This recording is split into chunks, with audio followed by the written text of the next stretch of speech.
ಸಿಬ್ಬಂದಿಗಳು ಬೇಜವಾಬ್ದಾರಿತನ ಪ್ರದರ್ಶನ ಮಾಡ್ತಾ ಇದ್ದಾರೆ. ಯಾದಗಿರಿ ಜಿಲ್ಲೆಯಲ್ಲೂ ಕೂಡ ಅಧಿಕಾರಿಗಳು ಎಡವಟ್ಟನ್ನ ಮಾಡಿದ್ದಾರೆ.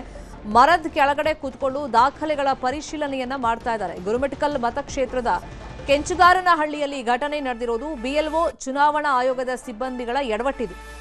ಒಂದ್ ಕಡೆ ಜನ ಸೇರಿಸಿ ದಾಖಲೆಗಳನ್ನ ಪರಿಶೀಲನೆ ಮಾಡ್ತಾ ಇದ್ದಾರೆ. ಗ್ರಾಮೀಣ ಭಾಗದಲ್ಲೂ ಸಿಬ್ಬಂದಿಗಳು ಎಸ್ಐಆರ್ಗೆ ಒಂಥರ ಅಸಡ್ಡೆಯನ್ನ ತೋರ್ತಾ ಇದ್ದಾರೆ. ಅರ್ಹ ಮತದಾರರನ್ನ ಗುರುತಿಸಲು ಚುನಾವಣಾ ಆಯೋಗ ನಡೆಸ್ತಾ ಇದೆ ಎಸ್ಐಆರ್ ಪ್ರಕ್ರಿಯೆ. ಯಾದಗಿರಿ ಜಿಲ್ಲೆಯಲ್ಲೂ ಅಧಿಕಾರಿಗಳು ಎಡವಟ್ಟನ್ನ ಮಾಡ್ತಿದ್ದಾರೆ. ನೋಡಿ, ಅಲ್ಲಿ ಒಂದು ಮರದ ಕೆಳಗಡೆ ಬಿಎಲ್ಒ ಅಧಿಕಾರಿಗಳು ಕೂತ್ಕೊಂಡಿದ್ದಾರೆ.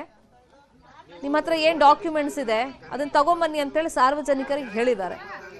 ಸೊ ಮತದಾರರ ಪಟ್ಟಿ ಪರಿಷ್ಕರಣೆ ಆಗಬೇಕು, ನಮ್ಮ ಹೆಸರು ಎಲ್ಲಿ ಮಿಸ್ ಆಗುತ್ತೆ ಅನ್ನೋ ಕಾರಣಕ್ಕೆ ಡಾಕ್ಯುಮೆಂಟ್ಸ್ ಅನ್ನ ತಗೊಂಡು ಅಧಿಕಾರಿಗಳು ಎಲ್ಲಿ ಹೇಳಿದ್ದಾರೆ ಅಲ್ಲಿಗೆ ಹೋಗ್ತಾ ಇದ್ದಾರೆ ಸಾರ್ವಜನಿಕರು. ಆದರೆ ಚುನಾವಣಾ ಆಯೋಗ ಈ ರೀತಿ ಅಲ್ಲ ಹೇಳಿರೋದು ಪ್ರಕ್ರಿಯೆ ಮಾಡಕ್ಕೆ. ಮನೆ ಮನೆಗೆ ಭೇಟಿ ಕೊಡಬೇಕು ಅಂತ ಸ್ಪಷ್ಟವಾಗಿ ಹೇಳಿದ್ರು. ಅಧಿಕಾರಿಗಳು ಎಡವಟ್ಟನ್ನ ಮಾಡ್ತಾ ಇದ್ದಾರೆ. ಇನ್ನು ಹಾವೇರಿ ಜಿಲ್ಲೆ ಬಂಕಾಪುರದಲ್ಲೂ ಎಸ್ಐಆರ್ ವಿವಾದವಾಗಿದೆ. ಮಸೀದಿ ಕಚೇರಿಯೊಳಗೆ ಕೂತ್ಕೊಂಡು ಬಿಎಲ್ಒ ಫಾರ್ಮ್ ಭರ್ತಿ ಮಾಡ್ತಾ ಇದ್ದಾರೆ. ಮೋಮಿನ್ ಮಸೀದಿ ಕಚೇರಿಯೊಳಗಿನ ಫೋಟೋ ವೈರಲ್ ಆಗಿದೆ. 185ನೇ ಬೂತ್ ಬಿಎಲ್ಒ ರೂಪಾ ಮಾನೆ ವಿರುದ್ಧ ನಿಯಮ ಉಲ್ಲಂಘನೆಯ ಆರೋಪ ಕೇಳಿಬಂದಿದೆ. ಚುನಾವಣಾ ನಿಯಮಗಳಿಗಿಂತ ಮಸೀದಿ ಕಚೇರಿಗೆ ಇವರು ಆದ್ಯತೆಯನ್ನ ಕೊಡ್ತಾ ಇದ್ದಾರೆ ಅಂತ ಹೇಳಿ ವೈರಲ್ ಫೋಟೋಗಳ ಬೆನ್ನಲ್ಲೇ ರಾಜಕೀಯ ವಲಯದಲ್ಲಿ ಇದು ಚರ್ಚೆಗೆ ಗ್ರಾಸವಾಗಿದೆ. ಬಹುತೇಕ ಕಡೆ ಈಗ ಅಧಿಕಾರಿಗಳ ಮೇಲೆ ಈ ಗಂಭೀರ ಆರೋಪಗಳು ಕೇಳಿಬಂದಿದೆ. ಅಂದ್ರೆ ತಾವು ಒಂದು ಕಚೇರಿಯಲ್ಲಿ ಕೂತ್ಕೊಳ್ಳೋದು ಅಥವಾ ಸಾರ್ವಜನಿಕ ಪ್ಲೇಸಲ್ಲಿ ಕೂತ್ಕೊಂಡು ಸಾರ್ವಜನಿಕರಿಗೆ ನೀವೇ ಬನ್ನಿ ಅಂತ ಕರೀತಾ ಇದ್ದಾರೆ. ಬಿಎಲ್ಒಗಳಿಗೆ ನಿರ್ದೇಶನ ನೀಡೋದು ಚುನಾವಣಾ ಆಯೋಗ. ಎಸ್ಐಆರ್ ಸರಿಯಾಗಿ ಆಗ್ತಿಲ್ಲ ಅಂದ್ರೆ ಆಯೋಗನೇ ಕ್ರಮ ಕೈಗೊಳ್ಳಬೇಕು ಅಂತ ಹೇಳಿ ಬೆಂಗಳೂರಲ್ಲಿ ಸಚಿವ ಪ್ರಿಯಾಂಕ್ ಖರ್ಗೆ ಅವರು ಹೇಳಿಕೆಯನ್ನ ಕೊಟ್ಟಿದ್ದಾರೆ.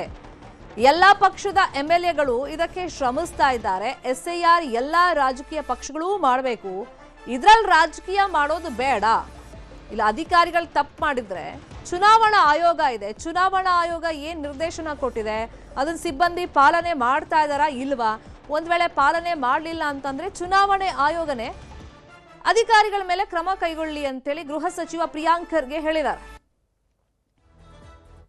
ಬಗ್ಗೆ ಮಾಡಿದ್ರು ಕೂಡ ಕಾನೂನು ಮೀರಿ ಯಾರು ಮಾಡೋಕ್ಕಾಗಲ್ಲ. ಎಲೆಕ್ಷನ್ ಕಮಿಷನ್ ಅವ್ರದ್ದು ಅಬ್ಸರ್ವರ್ಸ್ ಇರ್ತಾರೆ. ಅವ್ರ ಅಂಥದ್ದೇನಾದರೂ ಕ್ರಿಯಾಲೋಪ ಆಗಿದ್ರೆ ಅಥವಾ ಬೇರೆ ರೀತಿಯಾದಂಥ ಲೋಪಗಳಾಗಿದ್ರೆ ಅವ್ರು ಆ್ಯಕ್ಷನ್ ತಗೋಬಹುದು. ನಾವು ಯಾರು ಕೂಡ ಅವರಿಗೆ ಫೋರ್ಸ್ ಮಾಡಿ ಯಾವುದಾದ್ರೂ ಸಮುದಾಯ ಭವನಗಳಲ್ಲಾಗಲಿ ಅಥವಾ ಬೇರೆ ಕಚೇರಿಗಳಲ್ಲಾಗಲಿ ಮಾಡಿ ಅಂತ ಒತ್ತಾಯ ಮಾಡಿಲ್ಲ. ಈಗ ಅವರ ಆತಂಕ ಇರೋದು ಜನರಲ್ಲಿ ನಿಜ.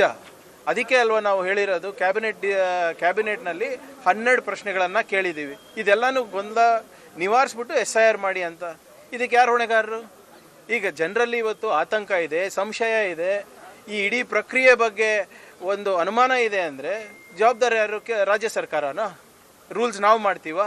ಲಾಜಿಕಲ್ ಡಿಸ್ಕ್ರಿಪೆನ್ಸಿ ಅಂದರೆ ಏನು ಅಂತ ಕೇಳಿದ್ರೆ ಅವ್ರ ಹತ್ರನೇ ಉತ್ತರ ಇಲ್ಲ.